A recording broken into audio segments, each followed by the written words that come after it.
We'll take 2 more people.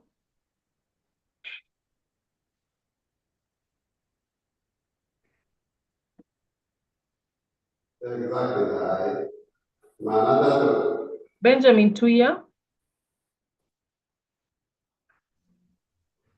Oh, yeah. Good afternoon. That is true.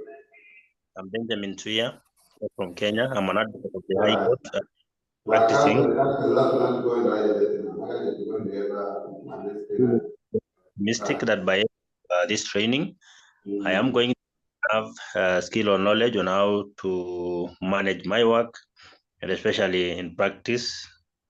So this is my main interest in being in this training.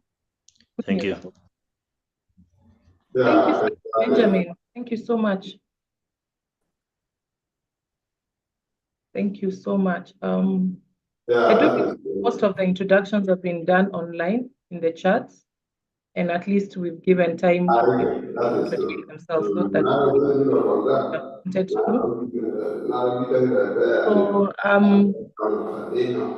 So, Joseph, if you can hear me, kindly unmute yourself. Mute yourself, so then we can kickstart the webinar. Okay. So welcome everybody to our webinar today. My name is Ruth Benza. If you were not here when I introduced myself, we have the privilege of having you today, and we are so delighted to have you here today. We hope by the end of the 2 hours, we will have added a value on your capacity, and we'll have gotten you to a level of a better understanding on M&E practices and everything else that pertains M&E. With me are 2 presenters, that is June Kivinda and Dr. Wangari. We'll take the training in the mode of 1 hour for each. So from now on, I'll allow June Kivinda to come on and take on the topic of effective M&E skills for SACCO boards. She'll be the first presenter. After her, we'll have a short little break. And immediately after that 5-minute break, then we will also take mixed research methods in M&E by Dr. Wangari.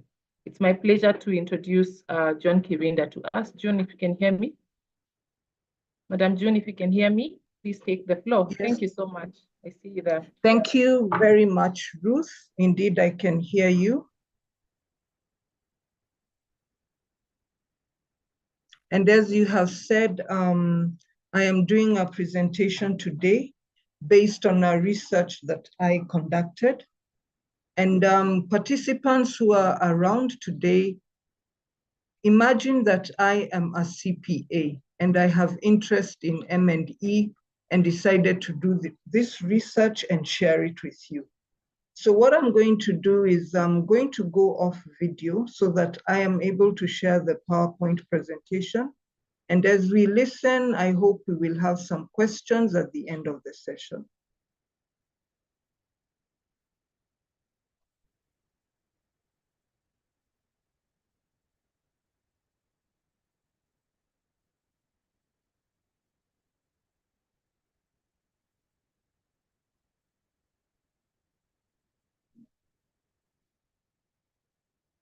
Ruth, are you able to see the presentation?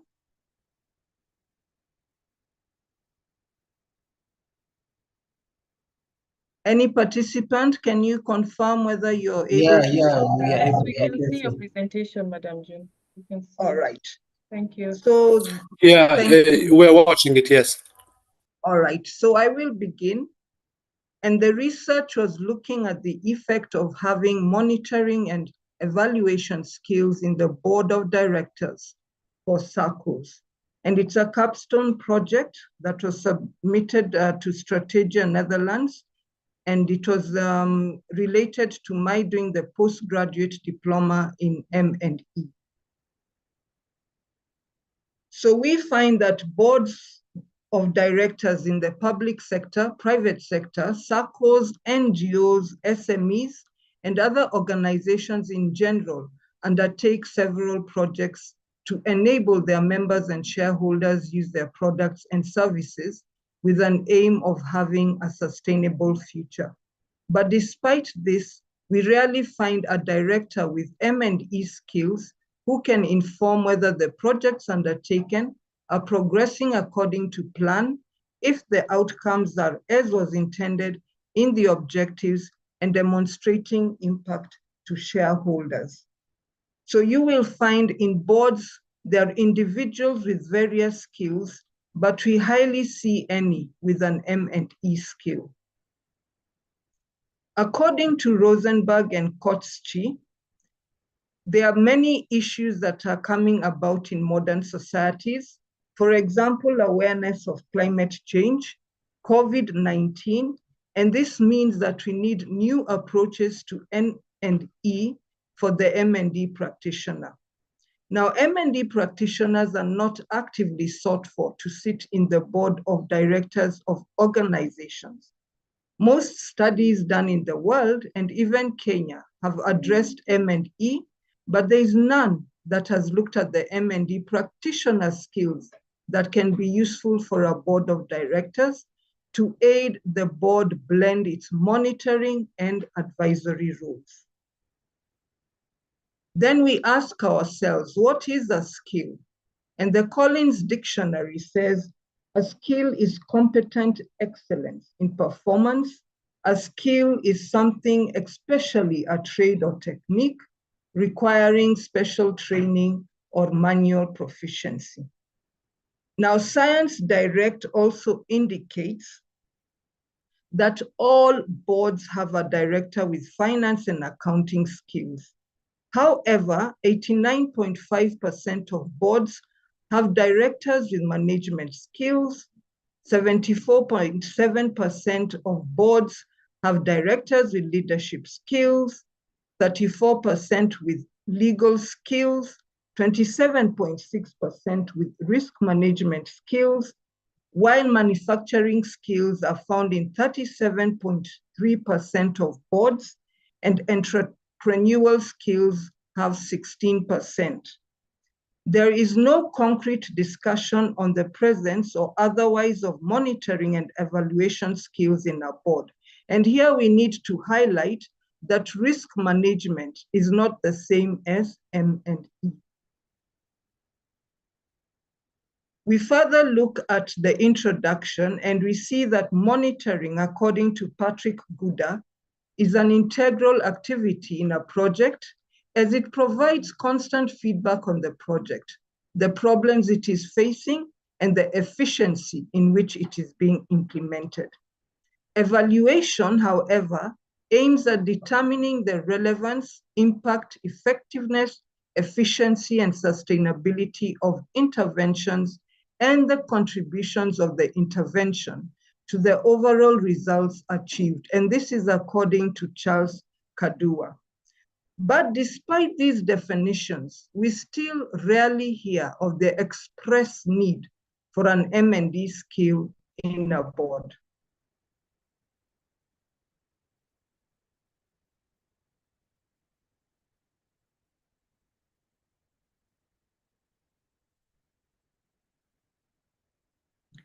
So the next slide .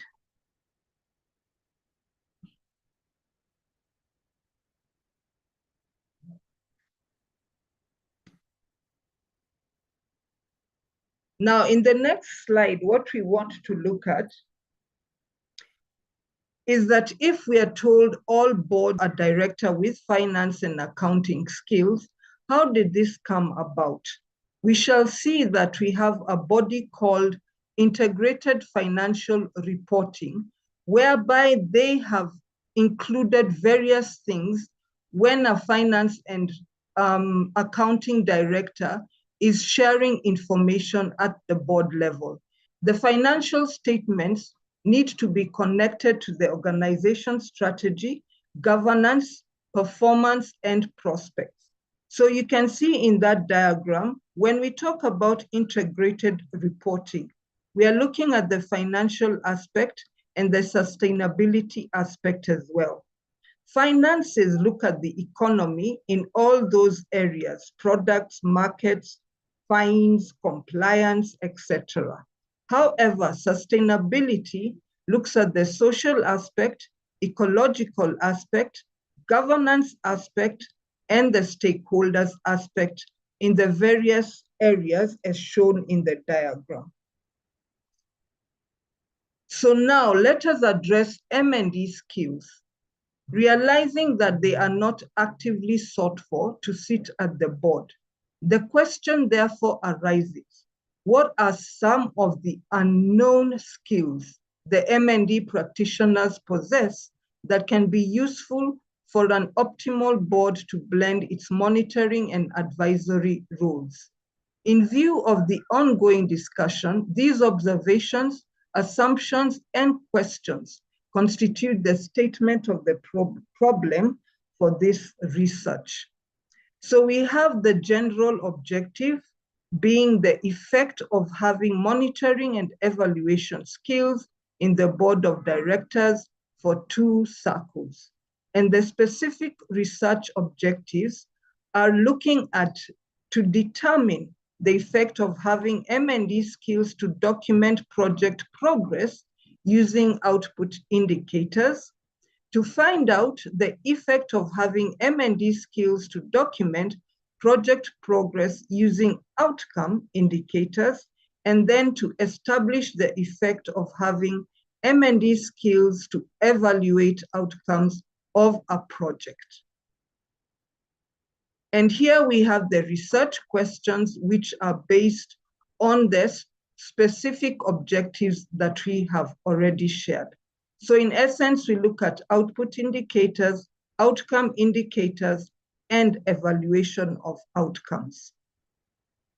The research hypothesis, therefore, is looking at these 3 areas.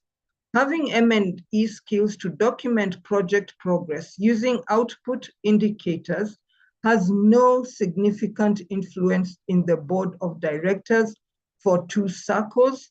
The second one is looking at the project progress using outcome indicators and seeing whether they has no significant influence in the board of directors. And the third is evaluating outcomes of a project and having no significant influence in the board of directors for 2 circles. So the literature review was based on theoretical framework. And one of the things we're looking at is what is a board of directors? According to Team 2023, board of directors is also called a board. And in the SACCO environment, it's an elected group of people or otherwise who represent the interests of a company's stakeholders. They are the governing body of a company that meets regularly to determine the organization's guiding principles, select top management positions, and oversee policies for the business. The other theory that we're looking at is based on performance indicators, and according to Mose et al., performance indicators are measures of project impact, outcome, output, and inputs that are monitored during project implementation to assess progress toward project objectives. It is sometimes difficult to distinguish between a program's output and outcome, or between its outcome and impact. In a project, the logical relationship is when the inputs are to various activities, which then yield outputs, all of which contribute to outcomes and impacts. And again, according to Mose, this time they say with indicators, M&E is more compelling because it is objective.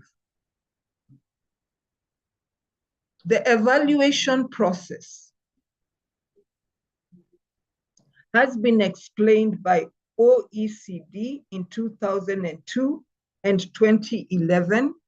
And in 2002, they say evaluation should provide information that is credible and useful, enabling the incorporation of lessons learned into the decision-making process of boards.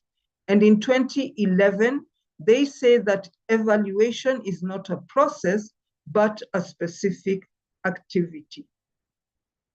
Evil Community, on the other hand, says Project evaluation supports learning by offering an opportunity to reflect on what worked and what didn't work. Therefore, for the evaluation process, one needs to decide what one wants to evaluate. Is it the process? Is it the outcome or the impact?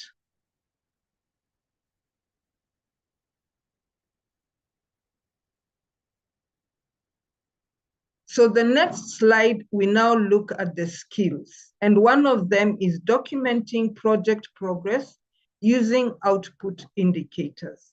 So according to public health notes, output indicators are used to monitor the number and types of activities carried out. For example, percentage and position of M&D practitioners in boards. The other theory that was being looked at is what is documenting project progress using outcome indicators. And again, according to public health notes, outcome indicators relate to the change demonstrated as a result of project interventions. And maybe when we look at the SACCOs, we ask, is there an increase in loan uptake? When we look at projects looking at electricity, we ask, is there increased rural supply and consumption of electricity? Again, theoretical framework looks at the skill whereby we have evaluation of outputs of a project. Evil Community says project performance is improved when project managers determine the effectiveness of the project and make data-driven decisions.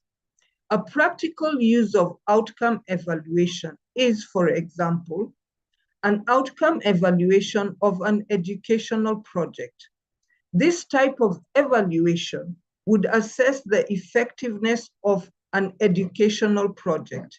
And when we look at this, we are, for example, saying, if we have a webinar for SACCO members, even a webinar like we are having today, we are addressing product knowledge by examining whether the project has met its objectives and whether it has made a difference in the lives of the target members. The evaluation will then inform the board whether the products of the SACCO offers improves the livelihoods of the members and pinpoint areas that can be improved. The board can also make informed data-driven decisions about the products, such as whether to continue with them or make changes.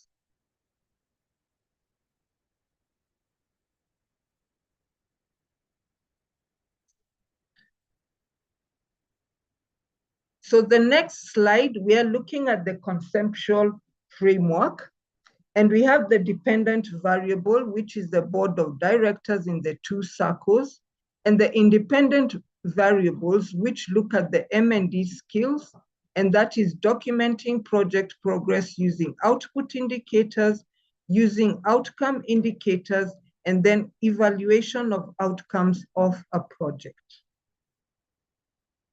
So what do we say is the knowledge gap? In Africa, there are programs that are demonstrably less effective because M&D skills are utilized at individual level and management level in organizations and not at board level. Why? One reason is because they are designed and managed on the basis of untested and realistic assumptions. Therefore, capacity strengthening interventions are focused on strengthening individual and not institutional capacity. Furthermore, very few interventions are targeted at strengthening a country's M&D system that can evaluate development projects. M&D systems are being used to track process instead of effectiveness. And this is highlighted by Masavauri in 2020.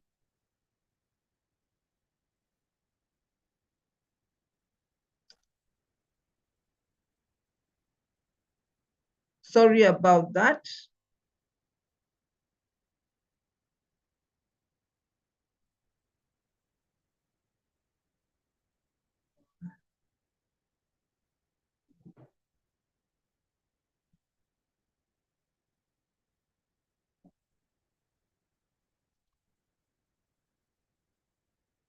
There's some technical hitches here, but we shall go through.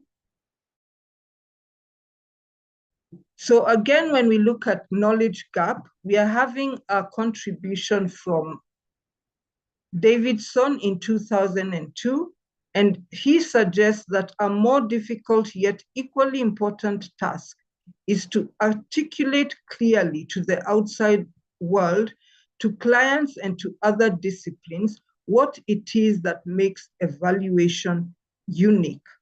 So most studies have been done in the world and even Kenya on M&E, but there is none that has looked at the M&E practitioner skills. And hence this study seeks to address these gaps. So when we did the methodology, we looked at the research method, and this study shall adopt a descriptive survey research method because it is recommended that descriptive studies are appropriate when determining the relationship between variables.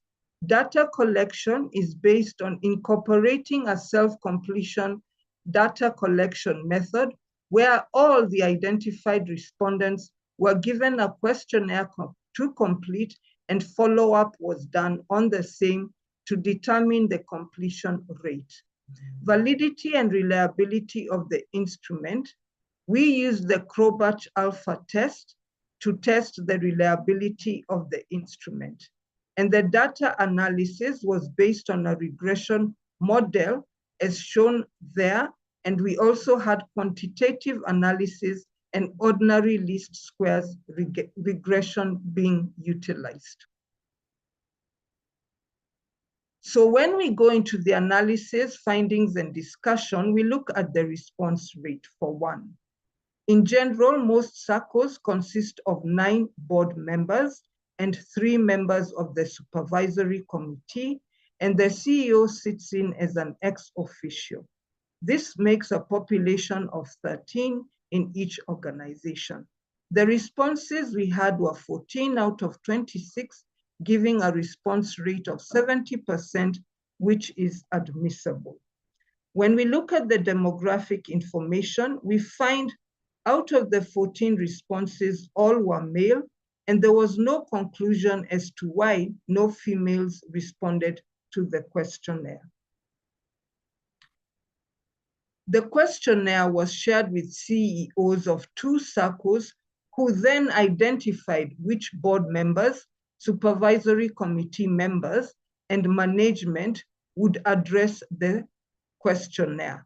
And we find that 1 board member, 2 supervisory committee members, the 2 CEOs, and 9 management officials were able to address the questionnaire. Then we continue to have a demographic information saying M&E is highly multidisciplinary, borrowing from already existing academic disciplines like health, psychology, economics, sociology, and political science. Therefore, this means M&E practitioners are often at a loss regarding the skills, attributes, and knowledge needed to make a successful impact in the field. And again, out of the 14 respondents to this study, we see that 92.9% claim to know what an M&E skill is, while 7.1% do not know what it is. Therefore, the research continued to address that gap, and we see that table 4.3, which is upcoming, shows the thoughts of the 14 respondents on what an M&E skill is. And EVOL community shared that M&E skills include the ability to develop project plans, collect and analyze data, create and manage budgets, document progress, and evaluate outcomes so as to enable effective planning, implementation, and assessment of the progress of a project. The citation gives a guide on some key words that form the components of an M&E skill. And these are to develop project plans and to collect and analyze data. These keywords were identified by 5 respondents, making it 35.7% of the 14. Therefore, this shows there is no concrete discussion on the presence or not of M&E skills in a board. So there is the feedback of what we got from the 14 participants, highlighting what they felt is defining an M&E skill. And you can see what has been bolded shows that it's only 5 individuals who picked the key areas, which is developing project plans, collection, and data analysis. 3 of them had no idea, and others gave their definition of an M&E skill, as can be highlighted in the table. So you find many of them guess what an M&E skill is, and only 5 of them highlight that it is developing project plans and collection and data analysis.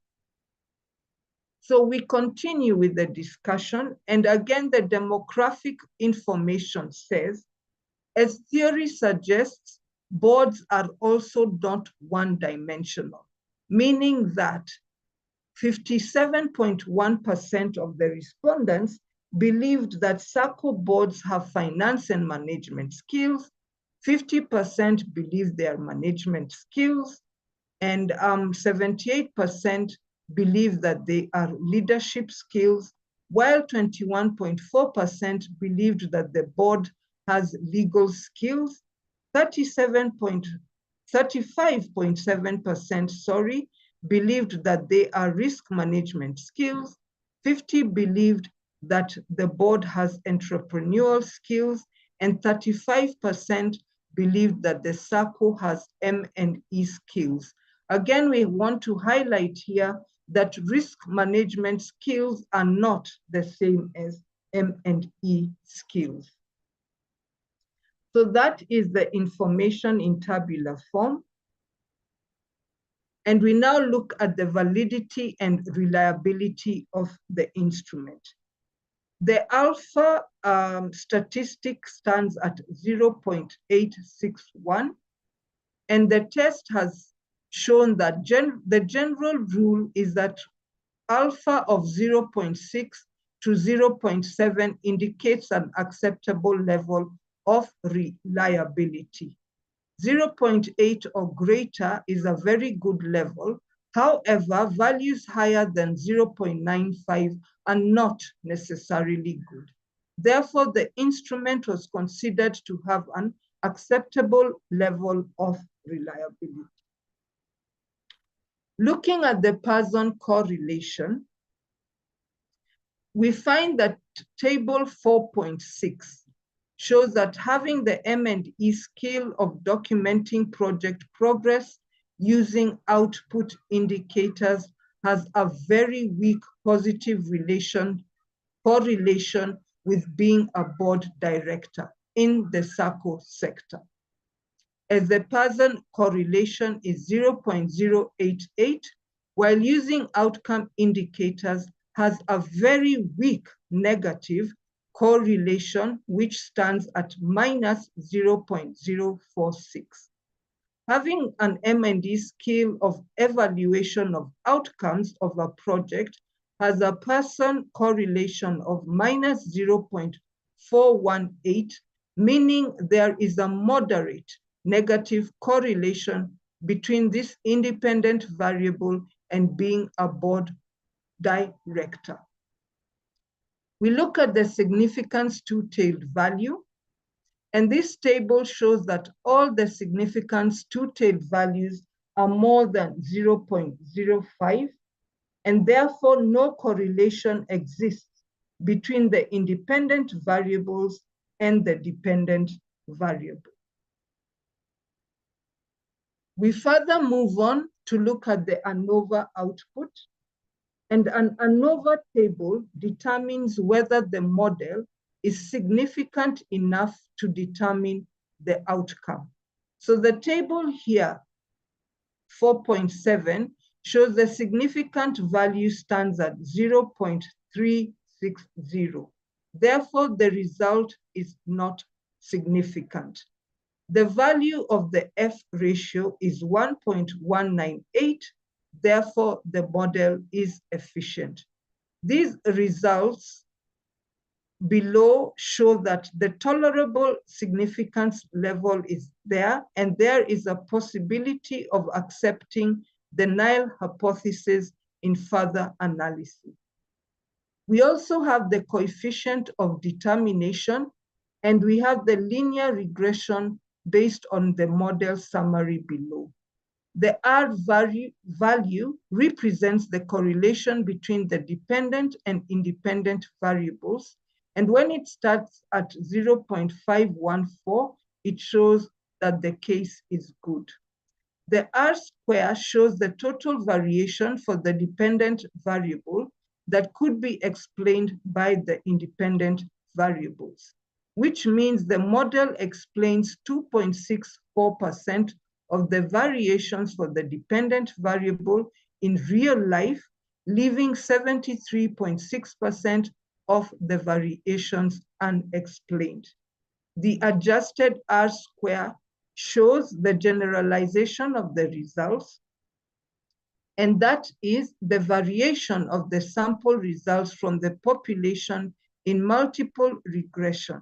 It is required to have a difference of R square and adjusted R square at a minimum. And in this study, the difference between 0.044 and 0.64 is not large. Therefore, the model summary table indicates it is satisfactory to continue with the next step. And the next step looked at the hypothesis, and we have the regression model, which is as shown. And from the table 4.9, we are able to accept the null hypothesis as follows. Having M&E skills to conduct project progress using output indicators has no significant influence in the board of directors. 2, having M&E skills to document project progress using outcome indicators has no significant influence in the board of directors. Lastly, having M&E skills to evaluate outcomes of a board has no significant influence in the board of directors. This means that having M&E skills has no significant effect on board of directors. And now we continue to further address what we have found. And when we look at progress using output indicators, we said, let us assume monitoring the number and types of activities carried out. For example, the number of board meetings held in a year. And based on respondents' beliefs, 43% believe this skill of using output indicators is pertinent for a finance and accounting practitioner more than it is for an M&E practitioner in the board. The respondents' beliefs are further supported by the person correlation, which stood at 0.088, and the significance two-tailed value, which is more than 0.05.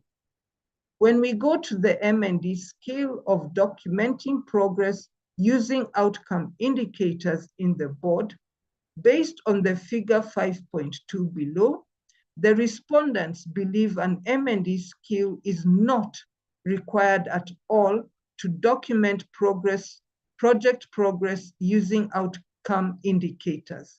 35% of the respondents believe that the director with leadership skills is the one who leads discussions that use outcome indicators to document project progress, and 9% believe no particular skill is required.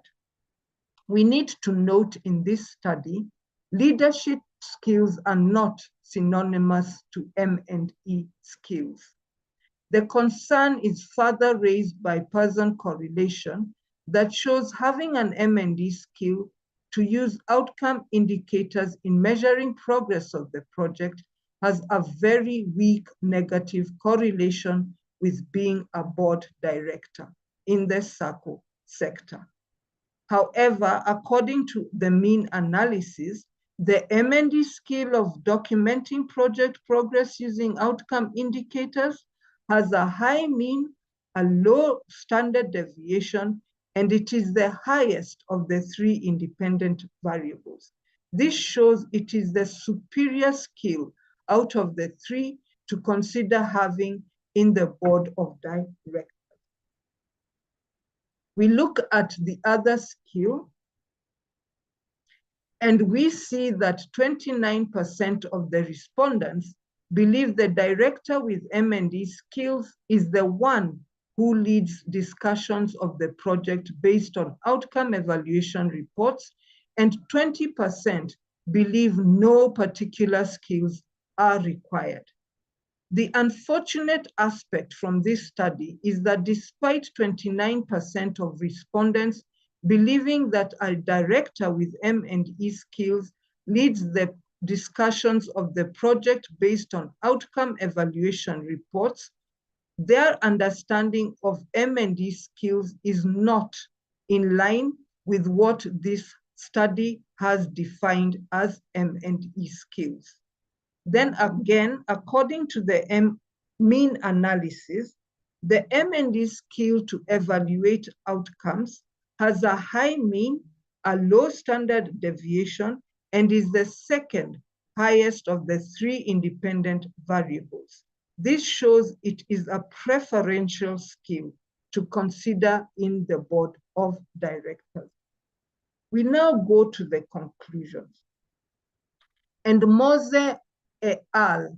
Say, with indicators, M&E is more compelling because it is objective. And in simple terms, indicators are signs of progress.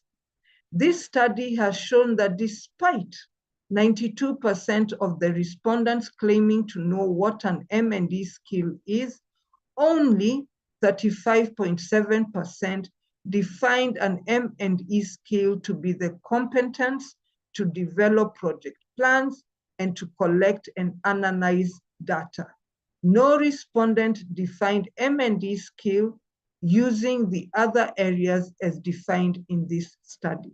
This shows there is no concrete discussion on the presence or not of M&E skills in a board. It further shows without these skills, organizations are not able to accurately measure success of their project. So what are the recommendations? Recommendations have been shared, looking at policy, looking at academics, and looking at managerial actions. Boards are unable to make informed data-driven decisions about their products and services. This study shows that 43% of the respondents believe the director with leadership skills is the one who leads discussions that use output indicators. This study further shows that 35% of the respondents believe the director with leadership skills is the one who leads discussions that use outcome indicators to document project progress, and 9% believe no particular skills are required for this. Additionally, 29% of the respondents believe the director with M&E skills is the one who leads discussions of the project based on outcome evaluation. Yet, 20% believe no particular skills are required. Lastly, the respondents believe an M&E skill is not required at all to document project progress. This is of concern because according to Bashaka and Biamugisha in 2015, we find that M&E education in Africa faces the focus challenge. This is the suggestion for curriculum review and academic action. The other area we are looking at in terms of recommendation is that performance indicators are used in strategic planning. However, 35% of the respondents believe the director with leadership skills is the one who leads discussions that use outcome indicators. And 9% believe no particular skill is required.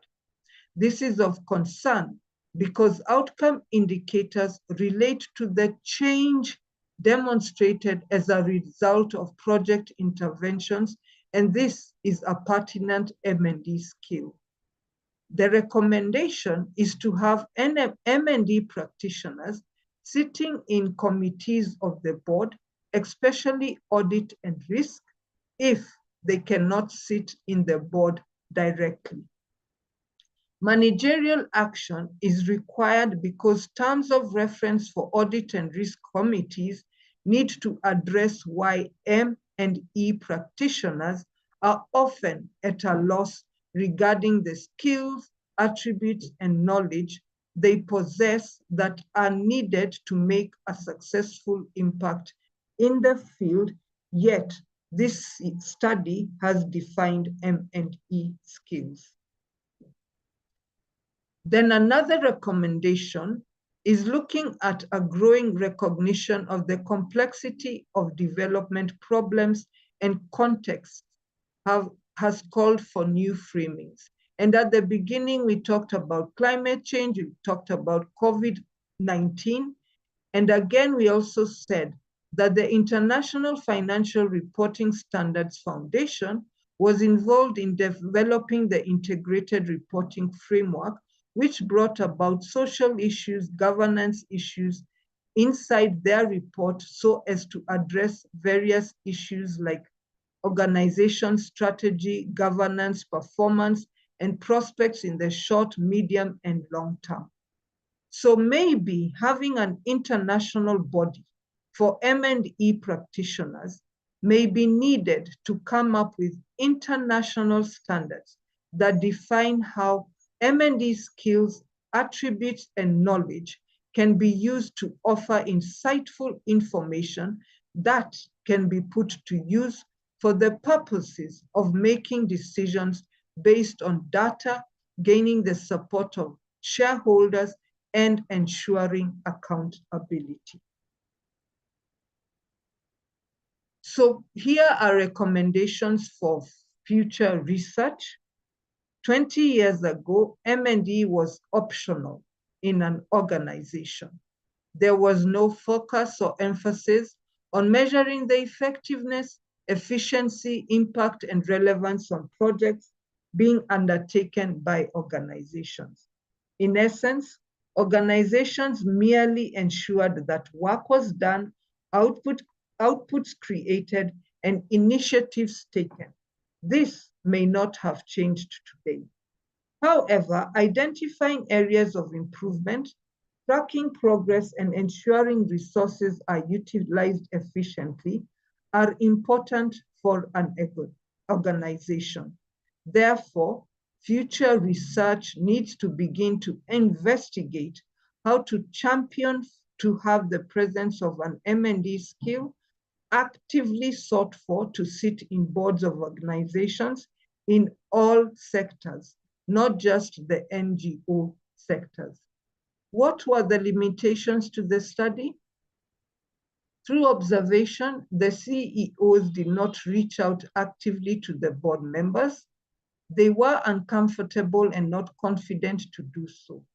And we find the single board member who addressed the questionnaire did so after a lot of persuasion that lasted for 1 month. Also, we find another limitation is that board of directors need to be easily approachable so as to encourage concrete discussions on the presence or not of M&E skills in the board. And that is my presentation. As I shared with you, I am June Kivinda, a CPA with a financial background. My email is there and my LinkedIn contacts as well.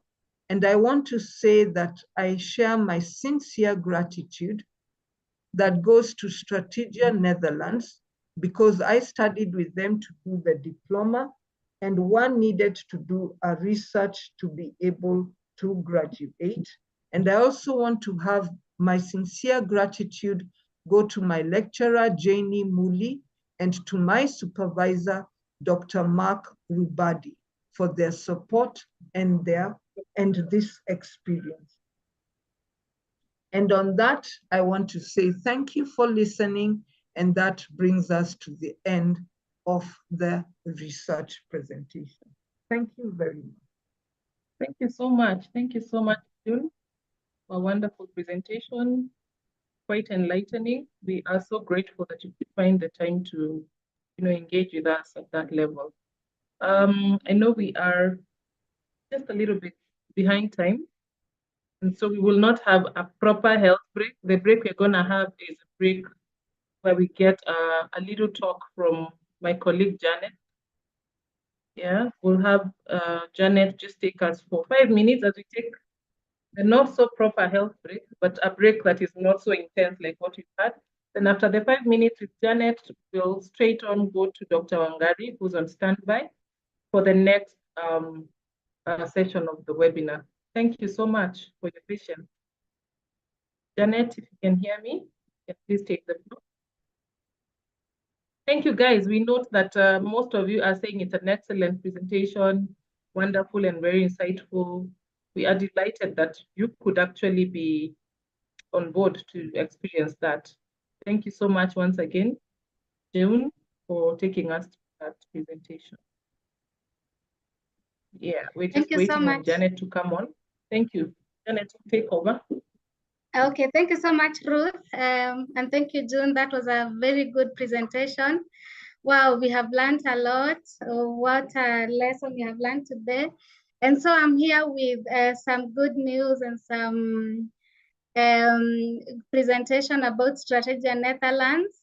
And for those who do not know who we are an organization that is involved in management. We are a management organization that provides training and consultancy to humanitarian and development organizations worldwide. And at Strategia Netherlands, we develop and implement high-quality consultation projects and deliver innovative capacity building solutions to organizations such as government, United Nations, agencies, and non-governmental organizations. And at Strategia Netherlands, we pride ourselves in that we have trained over 12,000 professionals worldwide in different areas of their careers.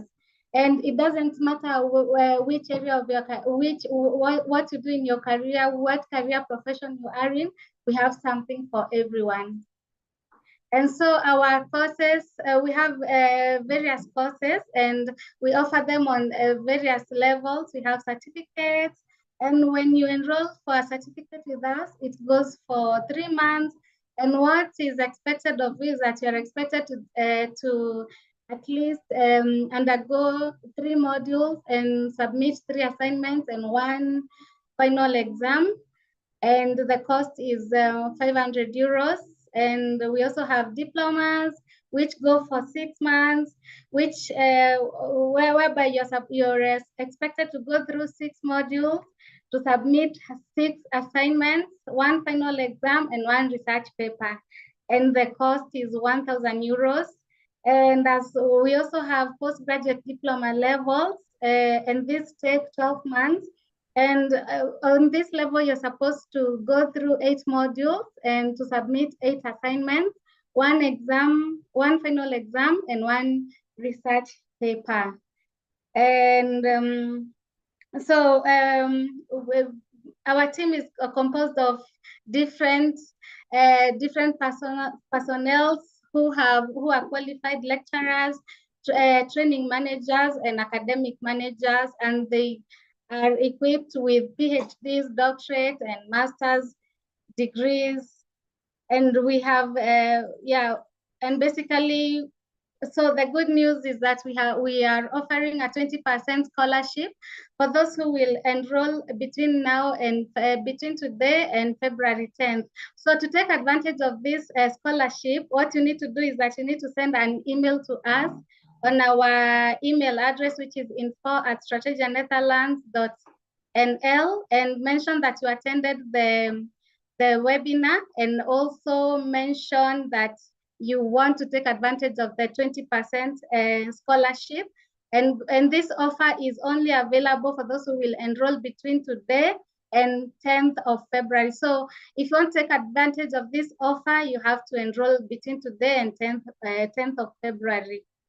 And so we have various courses which include project management, data analysis, we have strategic planning, we have water, sanitation and hygiene, monitoring and evaluation, operations and supply chain management, project planning and management, procurement and supply chain management. And we all these are our programs that we offer. We also offer gender-based diplomas, certificates, diplomas, and postgraduate diplomas in gender-based violence. Yes, and humanitarian and development studies, gender poverty and development, food security program management. We have various programs. If you visit our website, you will get to see all these programs. But the most important thing today is that we have this discount that this scholarship that we are offering. So please take advantage of these discounts so that you can benefit from our training. And we thank you so much for attending our webinar. Ruth. Thank you so much, Janet, for that brief information about Strategia Netherlands. Without further ado, I will welcome Dr. Wangari, just to save on time. We are beginning right on time for her. So stick around, participants. We will be taking in your questions. We are seeing them and we acknowledge those questions. We'll have a Q&A after Dr. Wangari is done. I'm sure June will also be available for any questions that regard her project. So kindly just stick around and let's have the Q&A after Dr. Wangari's presentation. Thank you so much. Dr. Wangari, if you can hear me. Thank you, thank you. Are you able to see me yet? I'm just trying to start my video. Okay, I hope you can see me now. Yes, I see we are still all here and we are still quite active. Thank you so much for this wonderful opportunity. I'm so glad to be here yet again. And I was listening to Janet's presentation. I really liked the application aspects of the entire presentation and how in a circle setting using M&E can effectively introduce better programming as well as a host of other benefits for both the circle owners and the beneficiaries or the clients in the circle. So my name is Dr. Wangari, and I'm not new to this webinar series. I think we've had very many different topics with you in the past. I've taught on research methods, I've taught on qualitative methods, quantitative methods, and today we are taking a dive into mixed methods research. A lot of you are asking from the last webinar, which was qualitative, so that you wanted to know a lot more on mixed methods research. And so here we go. So I'd like to see if the energy is still in the room, in the Zoom room. If you're still there, just put a thumbs up on the reactions bar. That should be at the bottom towards the right. You should see reactions, and then you probably are able to do that. You can give me a thumbs up or the flowers or anything, just so I see that we are all here. Great. So my website is wangari.africa, and I'd like all of us to pay keen attention because we will be going through a host of learning outcomes. One, to realize and adopt a philosophical stance and highlight the major theoretical underpinnings of mixed methods research. 2, to identify under what conditions someone should consider conducting a mixed methods study and understand the procedures involved with choosing a mixed methods design. 3, how to conceptualize and operationalize quantitative and qualitative methods in mixed methods research or mixed methods evaluation. And of course, measure, sample, and analyze qualitative and quantitative data for mixed methods research, as well as integrate and interpret qualitative and quantitative data to address a mixed methods research question or evaluation question. And of course, dissemination of results will be there. So you can see from this picture here, a lot of our evaluation is out in the field and using digital tools. Digital tools are able to help us a lot to combine. We use softwares like Maxda, which are really good with mixed methods, and Vivo also does this kind of work. But from data collection, you can see this woman probably in a rural setting in Africa, either entering data or analyzing data on mixed methods. So I thought that was an interesting picture just to keep us focused. So some topics we are going to go through as an overview topic today is why mixed methods, 4 decisions for designing a mixed methods evaluation. Usually we have to make a decision on design before we begin any evaluation anyway. And then using mixed methods to strengthen each stage of an evaluation. So we'll go through the stages, which is hypothesis, sample design, evaluation design, data collection and recording, triangulation, and of course, data analysis and interpretation. And then evaluating complex programs. But I thought to throw in something special there. We'll also look at some hints or tips for resource-constrained NGOs wishing to use mixed methods evaluations. So those are the topics we will run through today. So let's start with the first one, why mixed methods? So I'd like to take some sharing in the chat very quickly, and then I will move on. Why do you think mixed methods is important? I saw a lot of thumbs up. I can see people are still here. Someone is clapping. Thank you, thank you. Wonderful. So now I'd like to know, why is mixed methods important? Very, very important that I see that you are all alert and paying attention. Why do you think we need mixed methods? Have any of you used this? Do you think it is actually valuable? Is it important? I'll only take like 1 or 2 responses and then I'll move on.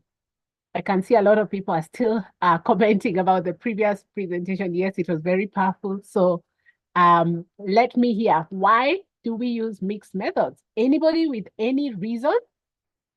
Advantage, benefits? Is there anything? Yes, Mohammed Madani says it will create a comprehensive result. Mazuba Mafuenko says to substantiate with the quant numbers. You sound like you are quant oriented. Okay, Mark Note says to gather rich and in-depth data, and forgive me if I butcher your name pronunciation.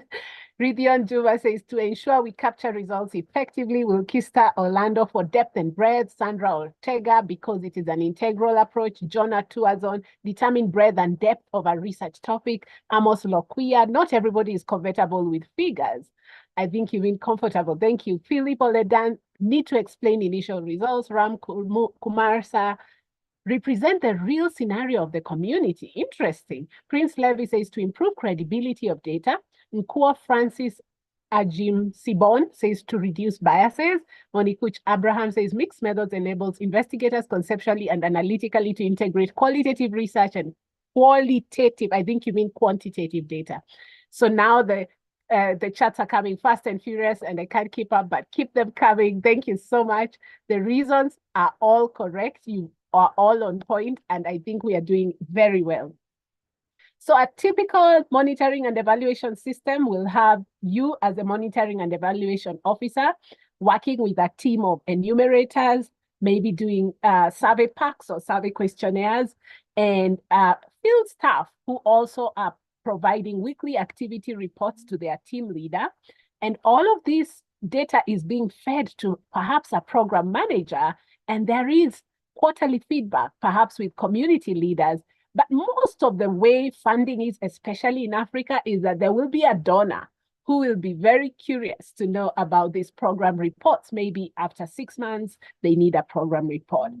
One way of decolonizing mixed methods or evaluation as a whole is using mixed methods, I think, because we are now able to even give more nuance using the qualitative stories in addition to the quantitative statistics. So I thought that we could look at what is usually the most popular and important thing in evaluation, of course, is the log frame. You always have inputs. You can see a bunch of them there. Outputs, we are very interested in outputs.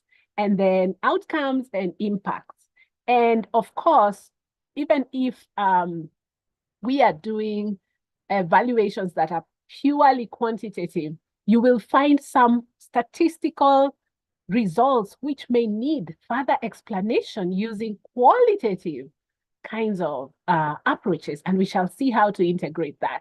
So typically the design and ideology of the M&E framework will use outputs of different kinds. And how do we measure that? For example, is attendance lists or training progress reports alone enough? Or do we need examples of the outputs that people are having?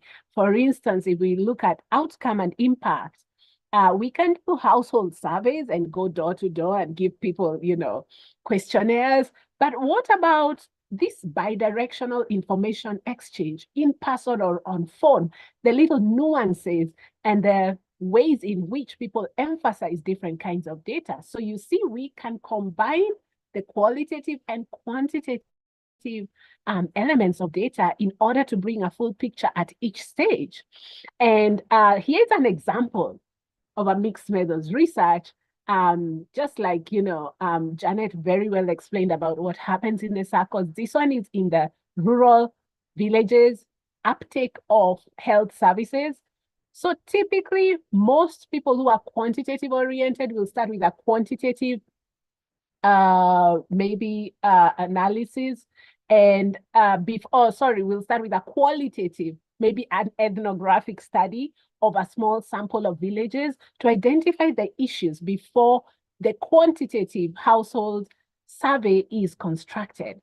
And so after the qualitative stories are able to determine several factors, all of these things can be combined, and you can see there are so many different qualitative aspects being measured in this study. For example, the attitudes and beliefs of villagers towards rural health centers.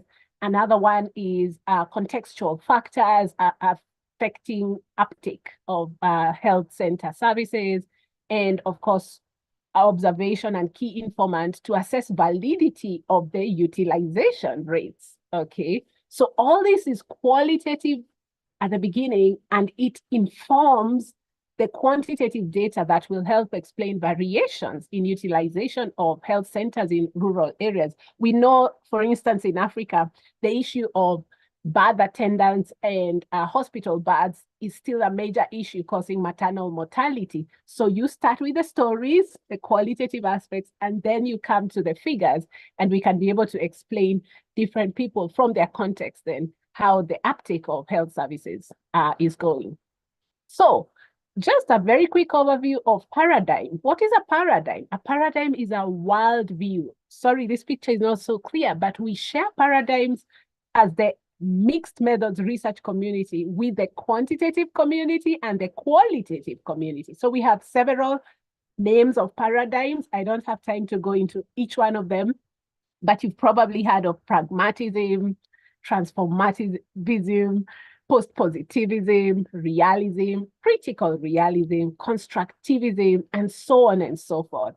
Your paradigm is your worldview that then informs which ways you would like data organized and which methods you eventually select. Now, here's the very famous research onion.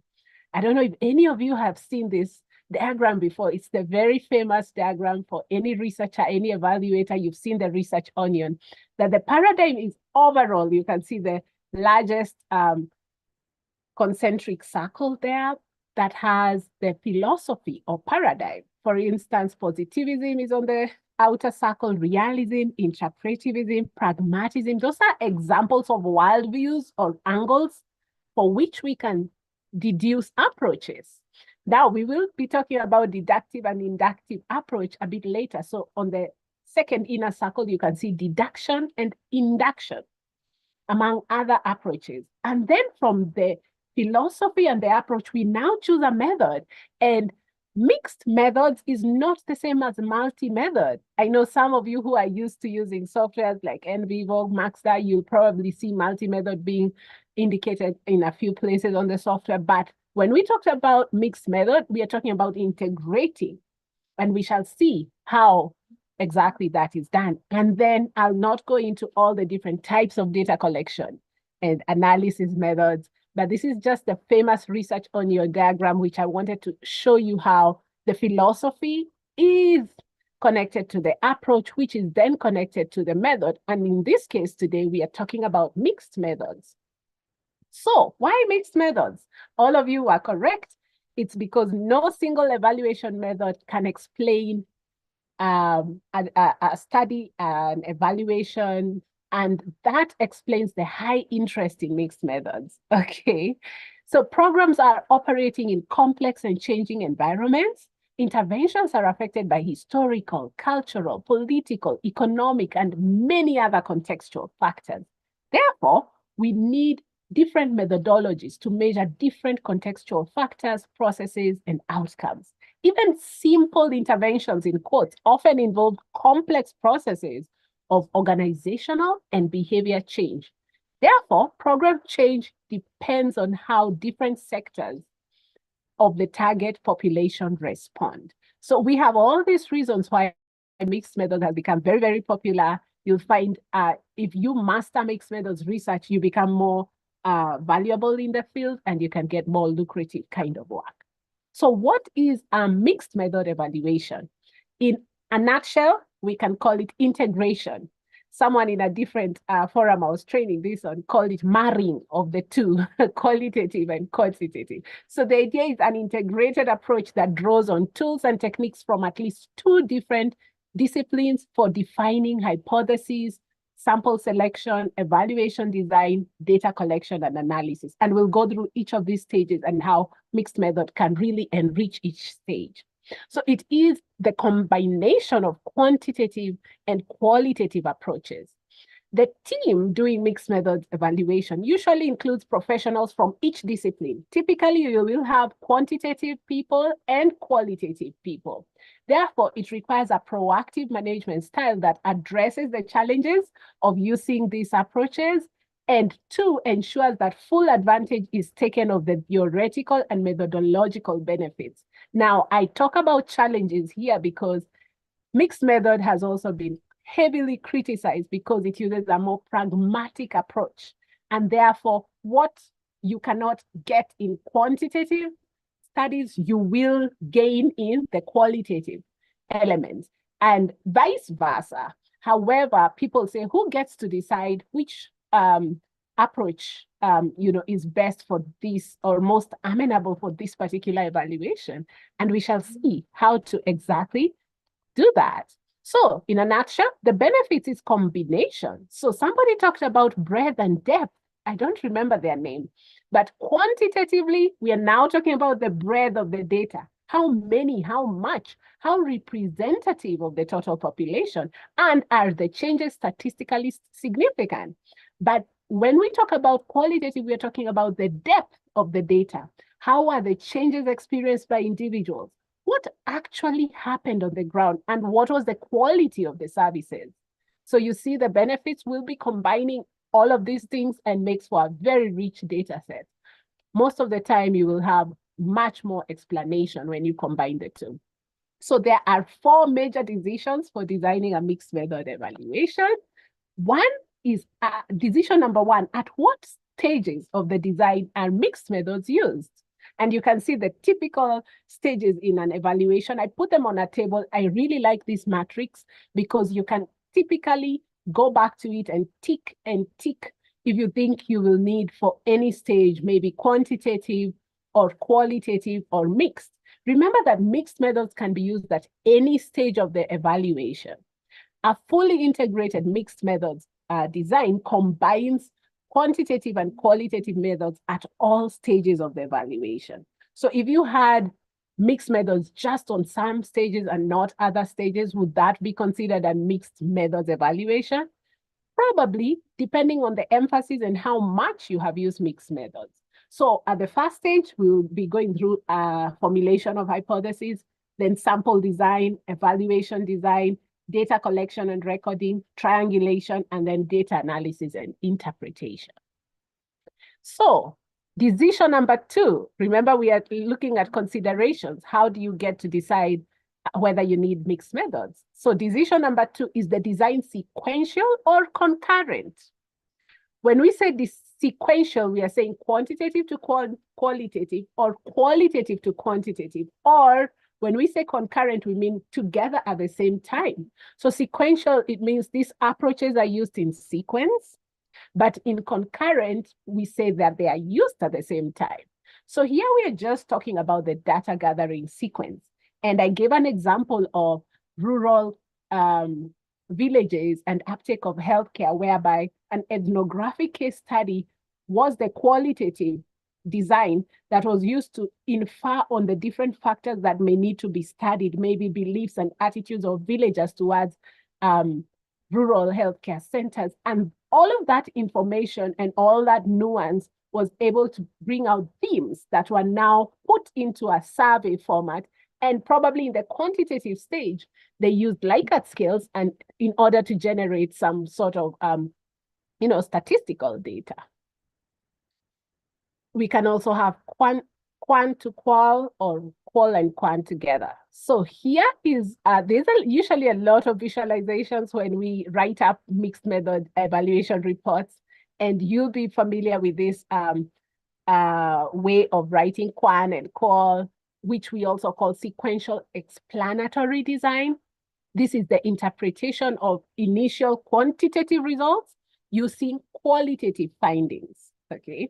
The other one we call sequential exploratory design is the transfer or generalization of the initial qualitative findings using quantitative results. The most popular of them is the sequential explanatory, the first one. Then we have, of course, the convergent design, which is happening at the same time. You're comparing the quant and the qual results at once.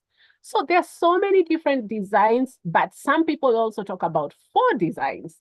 So aside from quant to qual and qual to quant, we can also look at how the convergence is being done. And you can see on the right side of the slide, you can either have a triangulation design where you're having the quantitative and the qualitative results being brought together, and the interpretation is based on both of them at the same time. But you can also have another design called embedded, whereby in the first phase, you have majorly quantitative emphasis with a qualitative way of explaining the majorly quantitative results. And then the interpretation, you can see, is based on the quantitative, okay? Or the other way around, you can have a qualitative design in the first phase of your evaluation, and interpretation is based on the emphasis being on the qualitative, and you use quantitative results to explain qualitative findings. So you can see the convergence is being done, but using just different ways of organizing the data and the sequence. Okay. I see people already raising hands. Maybe just write your questions in the Q&A, then that will be very, very good. I can see lots of good answers in the chat. Thank you for doing that. So decision number 3, which approach is dominant? Remember I said aside from data sequence, we also look at data priority or emphasis. So what is written in brackets is de-emphasized, and it's written in small letters. So is it the qualitative that's important or the quantitative that's important? And you can see the notation is that the one that's emphasized is written in capital letters, or are both equally emphasized, so they're both written like that. Remember that at different stages, you can have a completely quantitative design only or completely qualitative design. So see all these bullets as a continuum. And you can also have a dominant quantitative with some qualitative elements, or a quantitative oriented design giving equal weight to both approaches, especially when it comes to analysis. Then you can have a fully integrated study designed as a mixed methods, or you can start moving towards a qualitative oriented design giving equal weight to both approaches, or dominantly qualitative with some quantitative elements. So remember that as you're making a decision, it really depends on the nature of the data and the design. And that is why we say sometimes we use a top-down approach to decide, okay, so which design do you think, based on the question at hand that I want to evaluate, do I need? Another decision, number 4, is the design single or multi-level. So you can see if you do field work, for instance, in schools, you may decide to have meta-inferences at different levels. You may first want to find out about the schools. So you take quantitative data, measures of, for instance, the school quality and funding, and you can do collection, analysis, and results of those kinds of things. And from there, you can go to another level and just look at the teachers. You interview the teachers as key informant in interviewees, KIIs, and do analysis and results on that.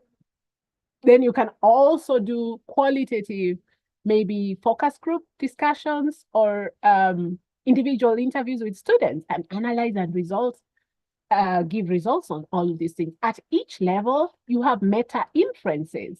So at the school level, at the teacher's level, and at the student's level, that's another question you ask yourself about the design.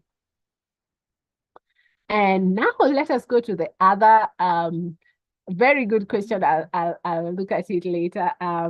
What if the findings in Quan and Qual are inconsistent? Excellent question. I'll look at it. So how then do we use mixed methods to strengthen each stage of an evaluation? So we talked about the different stages, and you can see mixed methods approach follows very well laid out steps. You first determine whether the mixed methods approach is feasible. You identify a rationale. Remember, here is where we talked about philosophy, paradigm, and approaches. And then you step 3 is you identify the data collection strategy and type of evaluation design in priority or emphasis and sequence. And also visualize it. We do lots of visualizations, as you shall see. So therefore, here we're doing sample design, we're doing evaluation design, and then we go into step 4, where now we develop the actual questions. And this is where now we are now ready to go to the field. And in step 5, we can now collect and record the data. And then in step 6, we can now analyze it either separately or concurrently, depending on the design we've chosen. And of course, we triangulate in order to be able to interpret and validate findings. And then we write a report and disseminate. So in each of these steps, let's see how mixed methods approaches can strengthen. So at the first stage of hypothesis development, we need to be able to combine deductive, that is quantitative, and inductive, which is qualitative hypothesis. Does anybody know the difference between deductive and inductive? If you know, you can just type in the chat. I like to make the session interactive. And then we look at basing the evaluation framework on a theory of change. So this is a very good way to improve the hypothesis development stage. You actually can decide your evaluation framework will be based on a theory of change. That way you're able to bring in the qualitative and the quantitative aspects. Another way to strengthen at hypothesis stage your evaluation is to strengthen construct validity by combining different quantitative and qualitative indicators. So the questions on your evaluation tool should really be measuring constructs that have, quantitative and qualitative. And there are ways to improve qualitative questions, and we may not go into all those details today. These are just tips for each stage on how to improve using mixed methods. And then contextualizing the evaluation, putting it into context in maybe a particular community. So for those who've tried, let's see in the chat the difference between deductive and inductive. Okay, inductive is general. Okay, thank you. Only one person tried. Oh, Brian, thank you. So let me just run through that because of time. Deductive is mainly used in quantitative research and inductive is used in qualitative research. And O'Brien, you got that right. Inductive is, no, inductive is not general. Inductive is specific. Sorry, you got that wrong, but deductive is general. So in deductive, hypotheses test theories based on prior research. We talk about a priori, okay? Meaning it's defined at the start of the evaluation before even data collection begins in the field. And hypotheses do not normally change. They can be tested experimentally. However, inductive, we're saying they are based on observations in the field. They're not defined until data collection begins, and they evolve as data collection progresses. They can be tested using the theory of change or logically. So let's look at the next stage, which is the sample design stage. So you've already done a hypothesis. Now we want to do the sample design. And to improve your evaluation, you can use parallel mixed method sampling. You can decide to use random sampling, which is more quantitative, as well as purposive sampling, which is qualitative. For instance, if you want to select the schools in a region, you can use random. And for the next level, you can use now purposive sampling to select the teachers and the students. Then that's also what we call multi-level sampling. And of course, we can use sequential, meaning quant to qual or qual to quant, and we can strengthen the coverage of the sampling frame. Sampling frame becomes very interesting in mixed methods because, you know, for quantitative studies or evaluations, you need big samples, but for qualitative, you need small samples. So you strengthen the coverage of the sampling frame in order for it to be able to give you better results. Then you can strengthen the matching of the project and control groups when we are talking about experimental and control groups. At evaluation design stage, again, you can use mixed methods to combine experimental and quasi-experimental, giving a better advantage because your qual techniques, you can infuse them into quantitative techniques to explore things like processes and quality of service, the context, behavior change. Remember our example of uptake of villagers into health centers in rural areas, flexibility to adapt the evaluation to changes in the project design or the project context. So you use mixed methods in order to bring that level of flexibility and dynamism and an in-depth analysis of how the project affects different groups. So especially if you've just been doing statistics and now you want to bring the stories, you can really use mixed methods to do that. And creative identification of comparison groups. A lot of times you wonder, which are the two groups we can compare to really show the outcome of some effects? And mixed methods can enable you to do that. Let's look at how to strengthen data collection stage using mixed methods. Of course, in this case, we will be integrating survey and qualitative data. And the most commonly used methods for qualitative are like focus groups, observation data, secondary data, and case studies. It is very useful for you to reconstruct your baseline data using mixed methods approaches. For instance, you can have a baseline which just had you know, maybe statistics on number of women giving birth at home. And so you can reconstruct that to really show attitudes, like we said earlier, reasons why they're not going to hospitals and things like that. At data collection stage, mixed methods is very useful in enabling us interview difficult to reach people. You've seen studies which are using mostly like methods like snowballing to reach, for instance, people with disability who are usually a small minority in the population and they are dispersed. I work a lot in evaluating programs of people with disabilities and mental health. And then collecting information on sensitive topics, the nuance and the details really comes out of the qualitative elements and attention to contextual cues. So those are some ways to strengthen data collection stage. Let's go to the next stage, which is the data validation. When now you want to do some triangulation, go back to the field, check if the data you collected was accurate and credible. So how do you use mixed methods at this stage? You can take your findings and compare and reconcile and integrate them by using mixed methods research. And when different estimates are obtained, all of the data can be reviewed in order to understand why the differences occur. So statistics may not explain why differences occur, but with the estimates and the patterns of distribution of data that statistics introduces, the qualitative elements can really bring together. And this, most of the time, makes the mixed methods evaluations quite iterative, meaning back and forth. Many times teams will need to go back to the field to investigate further. This is very common, and it doesn't mean the evaluation was badly done or the research was poor. So which are the different types of triangulation? We can have different data collection methods. You can take some questions that are more qualitative, others more quantitative in your survey pack, in your survey tool. You can use different interviewers. That's another way of triangulating. Remember that some people give different information if they see a male interviewer or if they see a female interviewer, and you can do those kinds of differences in a mixed methods research and see whether it yields different data. You can collect information at different times.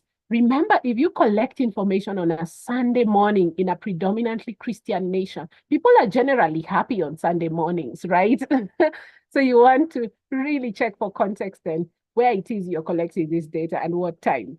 And so different locations and context is another way of also triangulating data. Let's go to the last stage of data analysis and interpretation. So how can mixed methods infuse a better evaluation? You can use parallel data analysis, where now you can take quantitative and qualitative.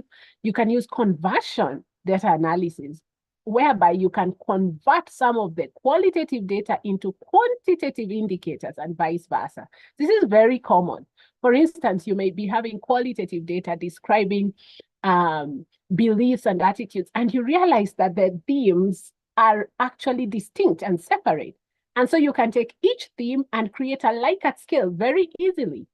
Like you can find out how strongly the women believe in giving birth at home as compared to giving birth in the hospital. And how strongly can be a Likert scale. 0 is not at all, 5 is completely 100%. So a sequential way of analyzing data will also be a good way to improve at this stage, your evaluation using multi-level, and of course, generalizing findings and recommendations to other potential program settings. So we need to look at the unexpected or interesting statistics, which cannot be explained just using numbers. And when we do rapid follow-up visits, we are able to find very interesting, surprising things. For example, there was a quantitative survey of community water management, which found that with only one exception, all the village water supply was managed by women. So there was that very spurious data of one village where water supply was not managed by women. And therefore, we used a follow-up visit. And when we took a qualitative approach, we used stories and found out that in the one exceptional village, women were also managing a very profitable dairy farming business. So men were willing to manage the water to allow women the time to produce and sell dairy products. They were manufacturing yogurt and many other things that come from cattle. And so you can see, using qualitative stories, we were able to explain this very interesting finding from that study.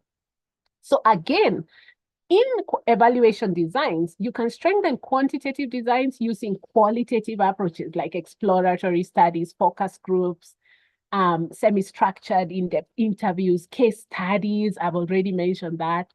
And in order to strengthen qualitative designs, you can also infuse quantitative methods. For example, you can make sure that all your focus groups and in-depth data are broadly representative, and it is possible to generalize. Generally, if you have at least 100 cases or more, you can begin talking about generalization. So you don't need to make your sample size too small if you are predominantly qualitative. You can infuse a quantitative element by just adding the sample size to make it generalizable. Then you can decide to locate cases within the context of the community that will really enrich the qualitative design, and of course, use statistical analysis to eliminate rival hypotheses. So let's look at the next section, evaluating complex programs. There was a question that was very well asked about what happens if the data you find and it's not matching. So remember, no single evaluation method is able to fully evaluate most complex programs. Mixed methods are able to combine conventional quantitative designs with tools that can capture the complexities, detail the changing nature of the program, and document what's actually happening on the ground during program implementation. So there are all these different ways that we can infuse mixed methods at each stage. So therefore, if you want to use qualitative elements in quantitative design, you can decide to study the processes of behavior change, use triangulation to combine different perspectives, and provide the best possible estimates of quantitative outcomes in situations where measurement is difficult. So lastly, some hints for resource-constrained NGOs wishing to use mixed methods evaluations. I started off by saying that it can be quite time-consuming and expensive. So how do we do that?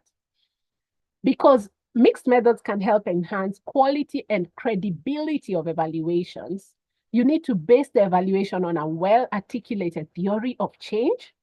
Start gradually, only use mixed methods in certain stages. You don't have to use it throughout because it can be quite bulky.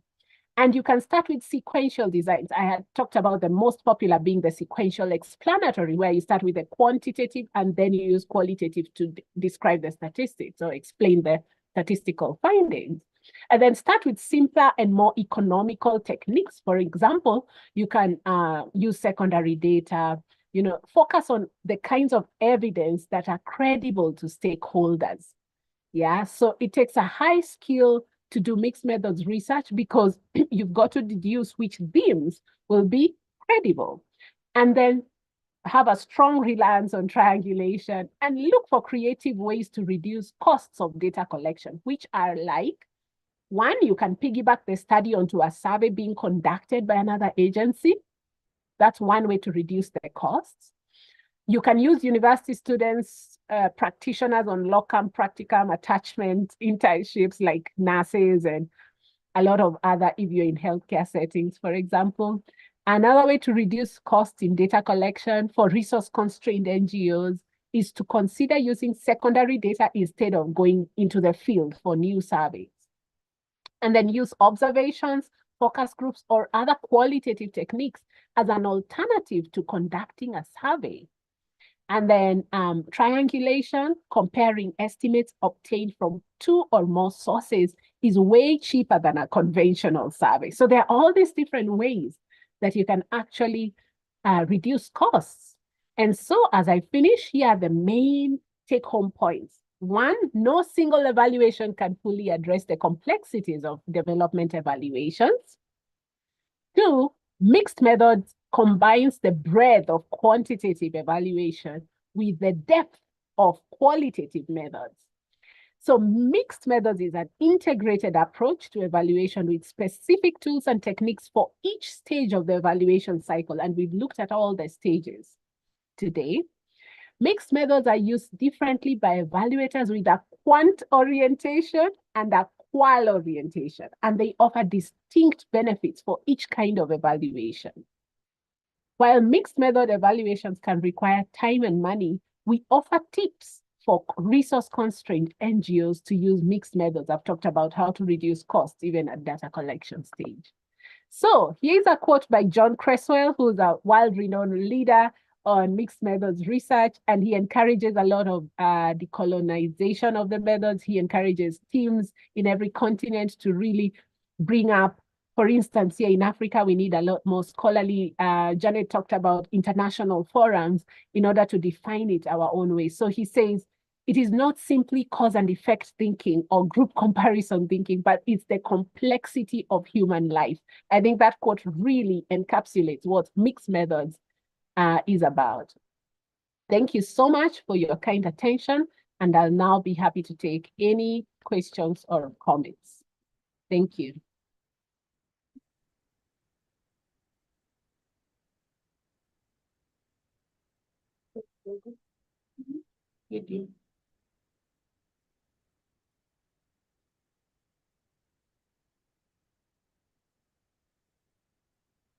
So do I go straight into the questions, or how do we do this? Are there questions from the last presenter?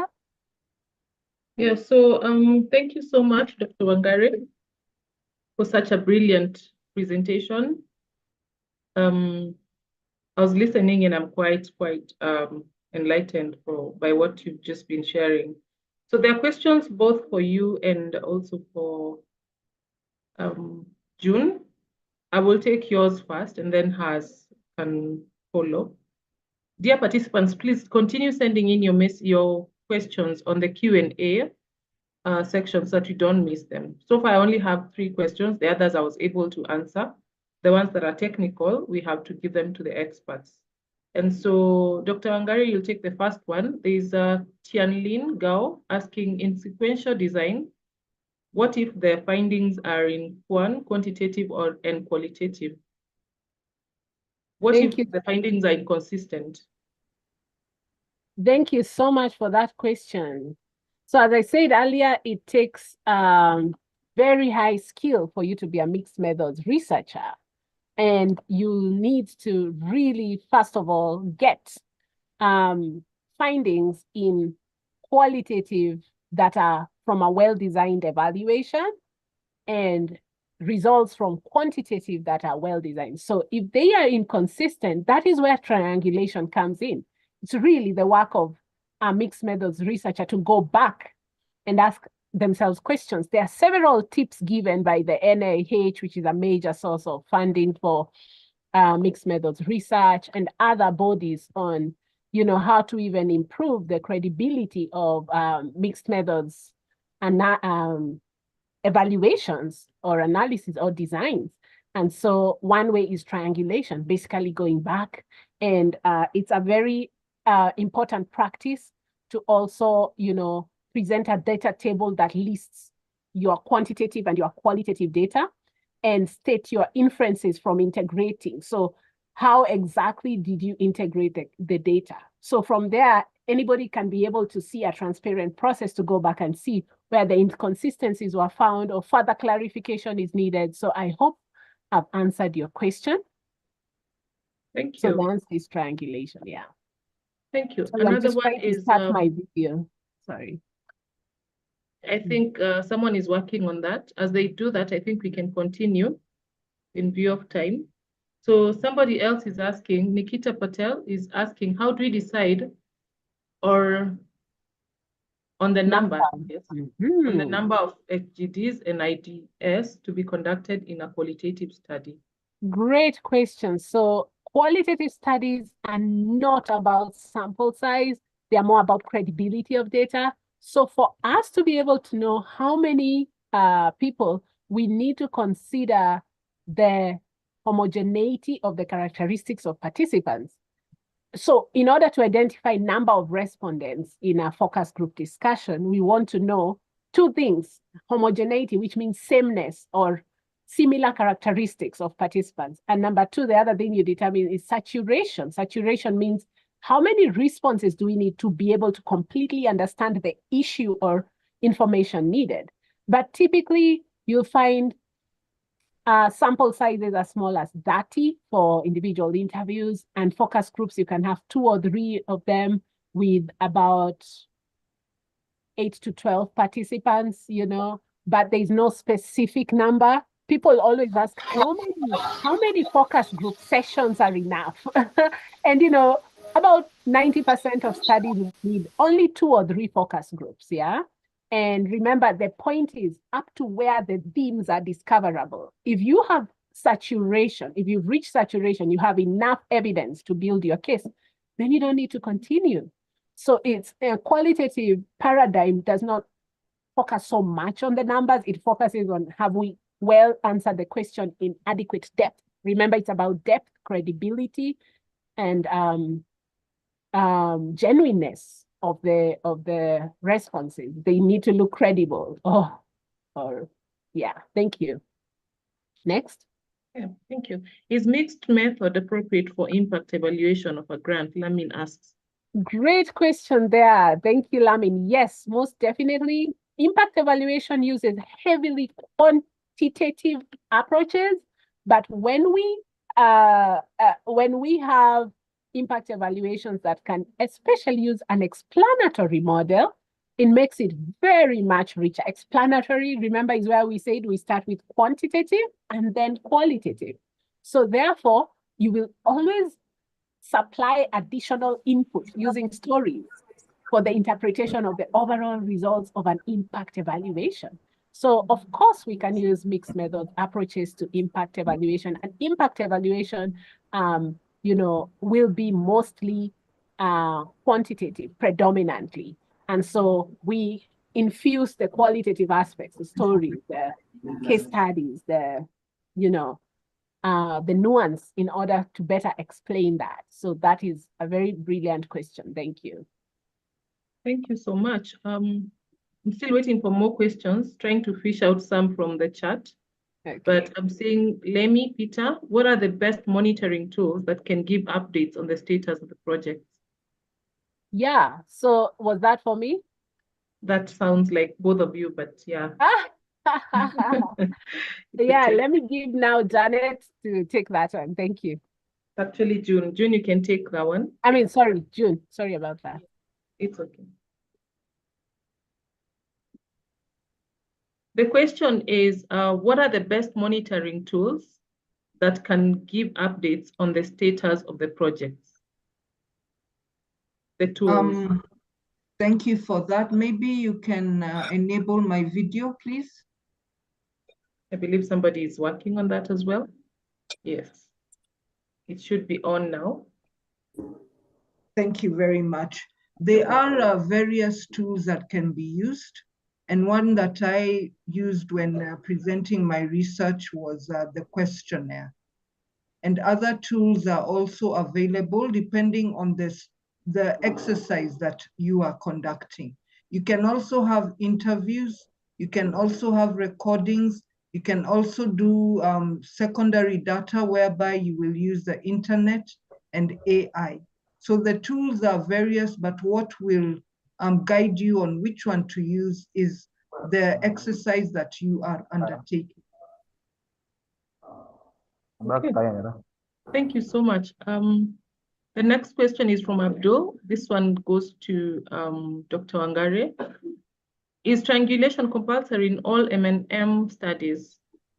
No, it's not compulsory. However, triangulation is a very integral method that enables you to corroborate or confirm anything that you would like to check, when especially integrating things at methods level. You're looking at something from a quantitative angle and a qualitative angle. It's very important, but it's not a must you corroborate.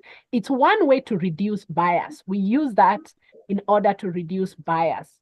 So we use triangulation to find plausible interpretations, especially when we think the interpretation is not valid, when we have more than one. Yeah.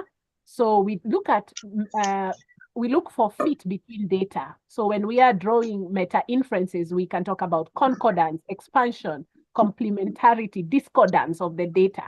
So we reanalyze. We can use methodological rigor to go back and check a new perspective. That is the whole point of triangulation. I hope that's clear. Thank you so much. Dr. Angari, I believe you can put your video on. Sorry, there's a person doing it. I'm still not able to. Yeah. You're not able. Okay. Yeah. I believe now you are. Yes, thank you. I'll just keep it on then. All right, thank you, thank you. So the next question is from Camelia. She asks, based on your experience, how do you usually manage large amounts of data collected from the field? How do you manage large amount of data collected from the field? Is that for me or? That's yours. Okay. That's pretty much easy now in the age of technology. you can organize and classify data using softwares. You can meticulously, store it, and you can also distinguish between inactive data and the one that you're using right now in the files, because sometimes we are doing evaluations over long periods of time. And so you have to be very meticulous in how you do that. There was another presentation I already made. You can check under Strategia Netherlands on reporting and even storing data, and managing it using softwares really, really helps, because with high volume data, you also need a good skill set to know how to store all these things and how to process them, Yeah. Thank you. Awesome. Joseph Kwako is asking, can the slides be shared and learn? This is mine. Yes, Joseph, we can share those. I have been sharing our info email, where we will be expecting your emails, and we will gladly send you the presentations. We've also been live on YouTube. So, and then this recording, just like Dr. Wangari is saying, will also be part of the YouTube videos we have on our Strategia Netherlands. Kindly check on all those, but for this that we've been having today will be shared to everybody who asks for it on the email. We've shared the info email, kindly check on that. Somebody was asking if triangulation is the same as mixed method. That was Prince Levi. What is the difference between data triangulation and mixed data? Yeah, thank That's you. And I awesome. also see the question, somebody wants a sample evaluation report with mixed methods. Just go online and check whoever asked that. So data triangulation is not the same as mixed data. Mixed data is data having quantitative and qualitative elements, but triangulation is the process of going back. I see lots of questions even in the chat around exactly how to reduce bias. So I'm just going to type some tips. But reducing bias is a very major subject in mixed methods because of the criticisms that have come up because of it being very pragmatic. There are many conferences being held around the world. People are walking out on each other because we have pure fundamentalists. Some people are purely quantitative and do not value qualitative at all, or qualitative and don't value quantitative at all. So we are having a lot of these kinds of things. So I've typed in the chat some tips, like 11 strategies to address bias or divergence, because I saw a question also in the chat on the same. So I hope that helps. Some people are even answering in the chat. Thank you for that.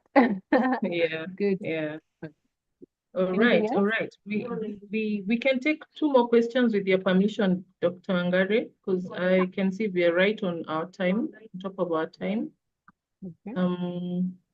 And Ruth, there's a question from David Bizimana on the chat.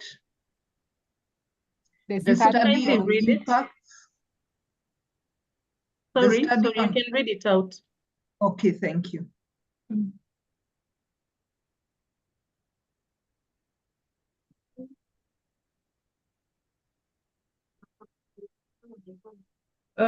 June, are you able to read the question from the chat? Yes, I am.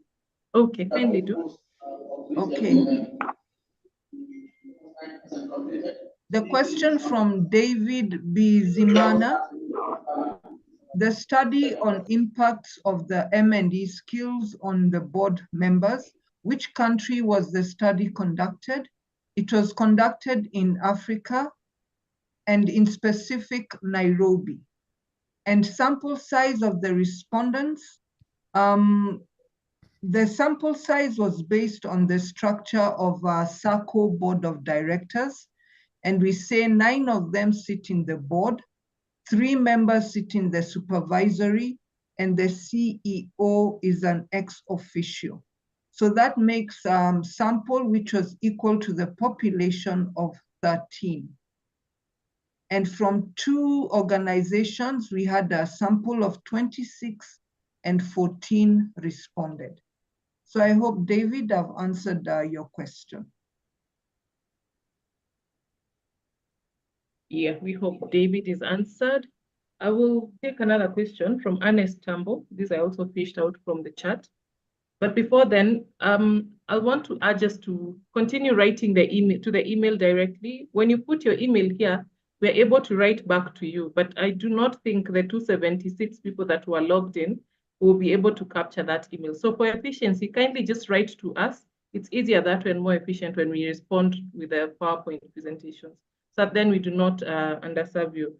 So Ernest Tambo is asking, the challenges or limitations of mixed methods in implementation of research. Yeah, thank you so much for that. Yes, absolutely. There are many challenges, there are many limitations of mixed methods. One is that each of these approaches may introduce bias, because if we look at the philosophical assumptions and paradigms of quantitative, is that statistics and numbers are important. But if we look at the philosophical paradigm and the other side of stories, is that we may not always achieve integration and meta inferences. So for example, you get statistics and you get a patient's experience of going to the health centers.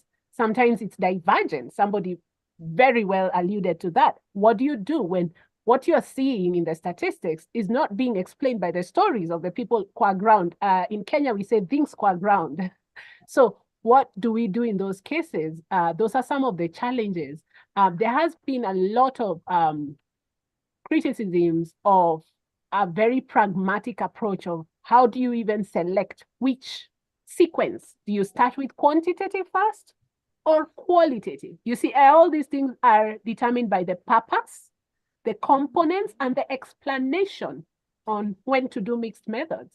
And as I was saying earlier, practitioners have disagreed on which sequence to start with and which is the emphasis, or based on the different rationales. They seem sometimes Thank you so much. I believe we've taken quite a bit of the questions. Okay. And if you have any other questions, kindly just email them to us. We'll be able to get the experts to answer, and we'll get that available to you.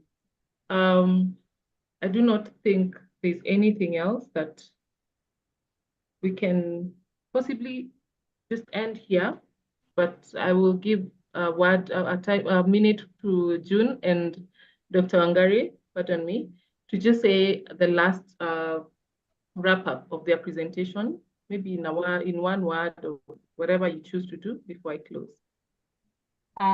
Just to say thank you for this opportunity once again, and please review the previous presentations we did on qualitative and quantitative and overview. For some of the questions that I received today, I think the basics of research is something that all of us would benefit. So we have a very great YouTube channel under Strategia Netherlands, and you'll be it will be quite beneficial for you to do that in order to understand this better. Thank you.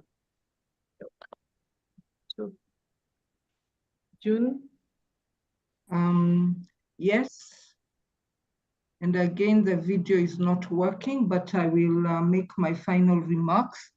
I'm seeing many questions, even from Eskalehu, about chapter 3 in the research, and many more. But what I want to share with everyone is that